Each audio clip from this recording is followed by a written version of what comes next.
Hello and welcome to this e-seminar which will provide an introduction to digital PCR. This e-seminar will introduce you to the digital PCR technique and provide recommendations, guidance and best practice for the application of the technique for routine testing purposes. It is assumed that you have a working knowledge of both PCR and quantitative PCR. However, if you require further information, please refer to the 2013 publication Good Practice Guide for the Application of Quantitative PCR by Nolan, Huggett and Sanchez, which is free to download at the URL displayed at the bottom of the slide. In the following section, we will provide an introduction to the digital PCR technique, give examples of applications to which it can be applied, mention some advantages and limitations, and give examples of the platforms and instruments currently available commercially. The digital polymerase chain reaction is an adaptation of the basic PCR method, which can be employed for determining the absolute copy number of a DNA target. The technique is based on the concept of limiting dilutions. If a dilute, homogeneous solution of DNA targets is partitioned into a large number of reactions, some of the reactions will not contain any target molecules. Post-PCR reactions can be classified as either positive, target detected, or negative, target not detected, thus providing the basis for a digital output. By applying Poisson statistics to the results obtained, an estimate of the number of target molecules present in a test sample can be calculated. The digital PCR technique is based on a number of key assumptions. Firstly, that the DNA targets are distributed homogeneously within the test sample, such that when aliquoted into a large number of identical partitions, some of the partitions will contain one or more than one DNA target. Secondly, that provided the distribution of DNA targets between the partitions is independent and occurs at a fixed rate, the distribution of DNA targets across the partitions will be Poissonian. And thirdly, that provided the distribution of target DNA molecules is Poissonian, the average number of targets present in each partition can be estimated by applying the equation illustrated, which states that lambda equals the negative of the natural logarithm for the number of negative partitions counted, divided by the total number of partitions counted. The result for lambda can then be converted to a concentration by taking into account the total volume of all of the partitions employed in the equation. Digital PCR is particularly useful where the validity and precise determination of a target molecule is essential. Examples of applications where digital PCR may be used include the detection of undeclared ingredients and genetically modified organisms in samples of food and feed, the determination of viral load and detection of residual disease in medical-based analysis, and assigning DNA copy number values for certified reference materials. The digital PCR technique has a number of potential advantages and limitations for the quantification of DNA targets, compared to approaches based on conventional quantitative PCR methods. One advantage is that it provides a method for estimating the absolute DNA target copy number of a test sample without the requirement for a calibration curve. It can also provide results with a high level of trueness and precision. Finally, the technique has been reported to be less sensitive to the effects of PCR inhibition on quantification, which enables the detection of rare targets in complex backgrounds. A potential limitation of digital PCR is that the cost of instrumentation, consumables and reagents can be more than existing methods. The dynamic range of the analysis is also smaller than that for conventional quantitative PCR approaches. In addition, current digital PCR workflows can be more complex, and the time required for setting up and analysing experiments can be longer than quantitative PCR. It is difficult to estimate the additional costs associated with using digital PCR when comparing it to conventional quantitative PCR approaches, as this is dependent on a number of factors. These include the price of instrumentation and associated maintenance costs, the additional costs of purchasing digital PCR-specific consumables and reagents, the level of precision and sensitivity required, the level of sample throughput, the complexity of the workflow, and the length of time required to analyse the data. However, there are also cost savings associated with not requiring a standard curve. If you are considering establishing a digital PCR capability, then implementation of a careful evaluation of the cost benefits for adopting the technique is recommended. Digital PCR utilises many of the reagents common to performing conventional quantitative PCR. However, certain key components and reagents are frequently platform or instrument specific and need to be taken into account when determining the likely operating costs of an instrument. These items may include specialised chips, for example, Fluidigm integrated fluidic circuits, cartridge gaskets, for example, Biorad QX200 cartridge gaskets, and platform-specific instrumentation, for example, Biorad droplet generator. There are two main approaches for performing digital PCR: chamber-based methods, abbreviated as CD-PCR, and droplet-based methods, abbreviated as DD-PCR. Chamber-based approaches utilize arrays of prefabricated solid-state partitions, where the number of partitions employed is both fixed and consistent between experiments. The approach typically employs dedicated thermal cyclers which enable partitions to be cycled and read. Although the number of partitions is generally lower than for droplet-based platforms, the approach is associated with simplified workflows. Droplet-based approaches partition the PCR reaction mix by emulsification of the aqueous mixture in oil. The droplets can then be thermally cycled in standard PCR tubes, strips or plates, and the endpoint droplet fluorescence measured using a dedicated reader. Compared with chamber-based digital PCR approaches, the number of partitions generated is greater, but can be different between experiments and instruments. A number of chamber-based digital PCR instruments are currently commercially available.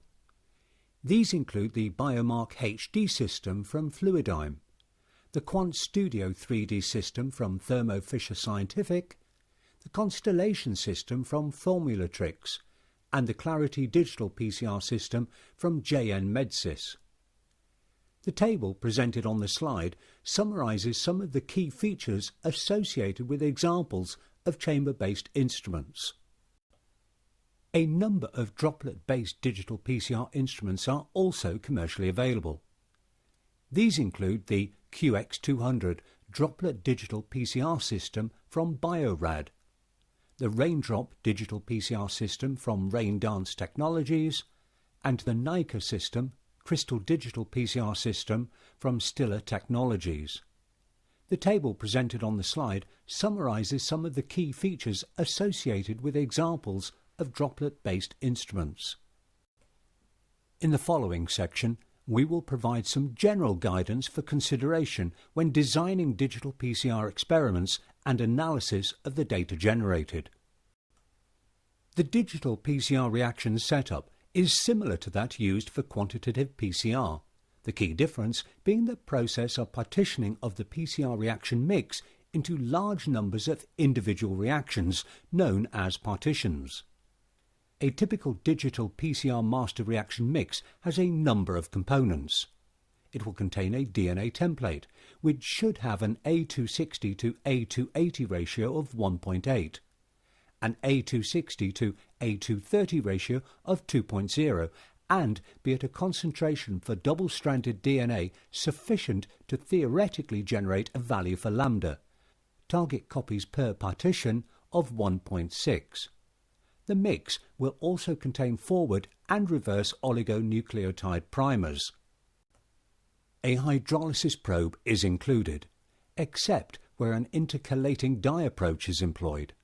However, the choice of quencher is restricted with some platforms. It is strongly recommended that any guidance provided by the instrument manufacturer on the selection of fluorophores and quenchers be referred to. An appropriate PCR master mix is required. The exact composition of proprietary digital PCR master mixes is not always disclosed, so an assay's performance should be evaluated through the use of certified reference materials where available. Finally, the reaction mixture should be adjusted to the appropriate volume with the addition of nuclease-free sterile water. The thermal cycling profiles employed with validated quantitative PCR methods have been reported to be generally transferable to digital PCR platforms without the need for additional optimization. However, the exact thermal cycling conditions used in practice are dependent on the platform and instrument that is being employed. Where secondary targets are detected, it is recommended that an annealing temperature gradient evaluation is performed. However, where additional optimization needs to be performed, revalidation of the method may be required before it can be employed for analysis. Some platforms have specific thermal cycling requirements. For example, droplet PCR systems may require a final cycling step at an elevated temperature in order to stabilize the droplets. In addition, many platforms specify specific thermal ramp rates in order to ensure uniform heating of the partitions is achieved. Finally, it is recommended by the European Union Reference Laboratory for GMOs in feed and food that a minimum run length of 45 cycles is adopted. This may aid in obtaining adequate separation between background and positive signals, which can assist in accurately classifying partition reaction status. The scoring of the reaction partitions post-thermal cycling is the first step in the digital PCR data analysis process. Scoring is based on the level of post-amplification fluorescence detected. This requires a signal intensity threshold to be set in order to determine which partitions represent a positive result and which represent a negative result. Ideally, the fluorescent threshold should be placed midway between the average fluorescent amplitude determined for the reaction positive and reaction negative partition clusters. This threshold should then be applied to the scoring of all of the partitions that are to be analysed. For the purposes of preliminary quality screening of digital PCR data, there are a number of recommendations on when a data set may be rejected. These include when the total number of partitions analysed drops below the platform critical threshold recommended by the manufacturer, when the average fluorescent amplitude of the positive or negative partitions are clearly different from those obtained for other wells or inlets, or when more than 5% of the accepted partitions have a fluorescent value below that of the negative cluster. The following guidance may prove useful in designing and analysing digital PCR experiments. As a general rule of thumb, it is recommended that at least 2 subsamples are taken from the laboratory sample and that dual DNA extractions are performed on both. Digital PCR should then be performed on each of the extracted test samples and the results averaged across the multiple repeats. Confidence intervals should be calculated using the standard deviation derived for the pooled data. When considering the optimal DNA target concentration to employ, the double-stranded DNA concentration of the test sample should first be determined using an appropriate method. For example, the Quant-IT PicoGreen DSA DNA assay kit from Thermo Fisher Scientific. The template should then be diluted appropriately in order to generate a theoretical value for lambda, the target copies per partition of 1.6. Finally, it is useful to establish the level of compartmentalization that has been achieved by the experiment, as this will determine the sensitivity that can be obtained. For example, To detect a DNA target present at the 1% copy number per copy number of abundance, at least 30% of the sample will need to be partitioned. For the Bio-Rad QX200 platform, this equates roughly to a minimum of 7,000 partitions of a possible 20,000 partitions. To detect a DNA target present at the 0.5% copy number per copy number of abundance would require at least 50% of the test sample to be compartmentalized. As a consequence of reaction partitioning, the presence of non-specific amplification products can be more easily detected. In the upper figure presented here, a second population of partitions is visible below the main positive cluster. In the lower figure, a second population of partitions is visible above the negative cluster. Non-specific amplification products typically have a lower endpoint fluorescence signal when compared with a primary target, and can be visualized as additional partition populations with fluorescence signal values between those of the primary target and the negatives.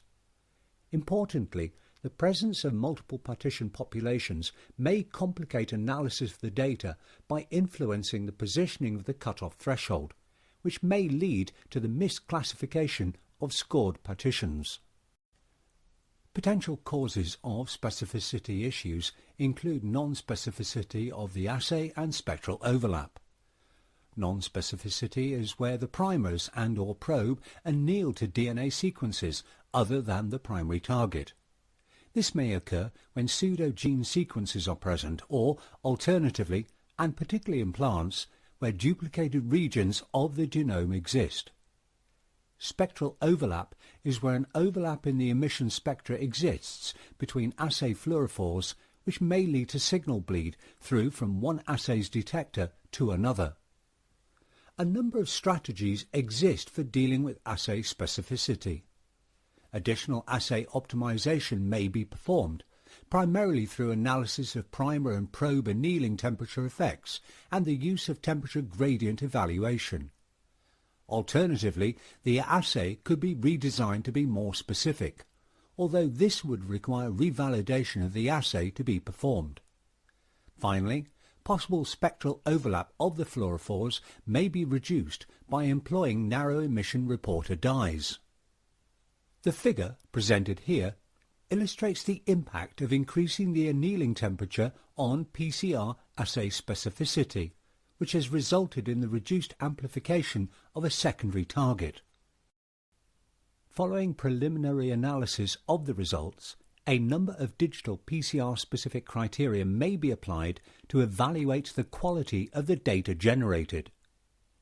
These include establishing that the assay has amplified only a single target, which has resulted in the generation of two distinct, positive and negative partition populations, and determining that sufficient separation between the signals of the positive and negative partition clusters has been achieved.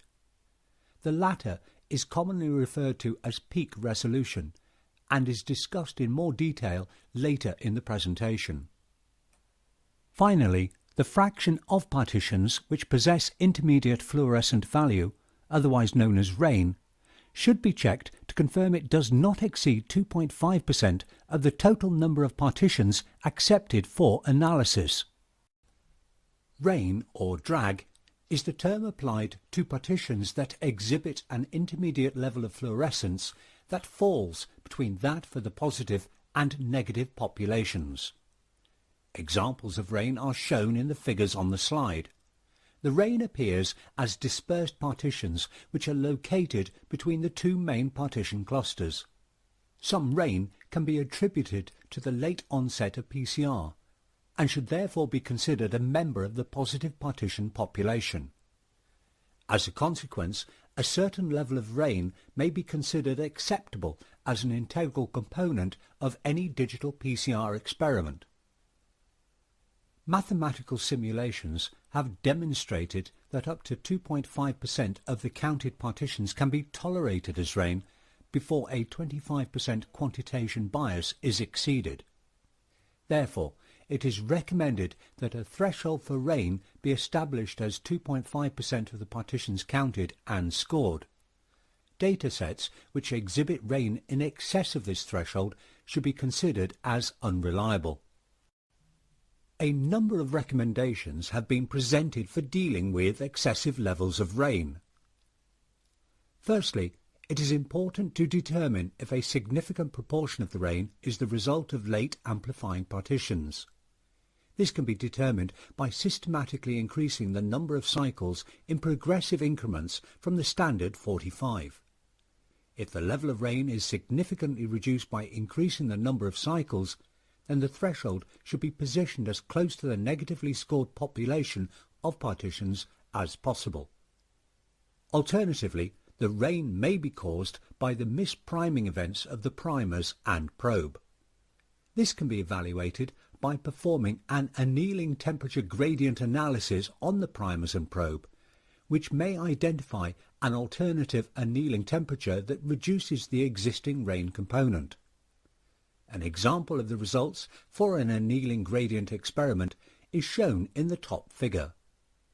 The use of an annealing temperature of 62.2 degrees centigrade can be seen to greatly reduce the rain component. A further option that has been reported to help with excessive rain is to fragment the DNA using a restriction enzyme that cuts outside of the primer and probe sequences. An example of the results obtained for reducing rain by restricting template DNA is shown in the lower figure. A more recent strategy has been the introduction of dual-quenched hydrolysis probes, which in certain cases have been reported to help reduce levels of rain. Details regarding the use of dual-quench probes is beyond the scope of the current e-seminar. Further information can be found in a 2017 publication by Collier et al., which covers the subject in more detail. Peak resolution refers to the degree of signal intensity separation observed between populations of partitions. This can be thought of in terms of signal peak resolution and can be described by the equation shown on the slide. The value derived for RS takes into consideration the absolute fluorescent intensities obtained, the distribution of intensities, and the degree of overlap present for the both clusters of partition data points. It has been recommended that an RS value of 2.0 be employed in evaluating the quality of the data generated by a digital PCR experiment, as this ensures that clear separation between partition clusters has been obtained. For further information regarding the technique of dPCR, see the list of publications on the slide and the digital PCR section of the gene quantification website at the URL www.gene-quantification.info. We would like to acknowledge the support received in preparing, delivering and funding this e-seminar, in particular the Department for Environment, Food and Rural Affairs, the Government Chemist Programme for 2017 to 2020, the Department for Business, Energy and Industrial Strategy, the Food Standards Agency and Food Standards Scotland. And finally, we would like to thank you for your attention.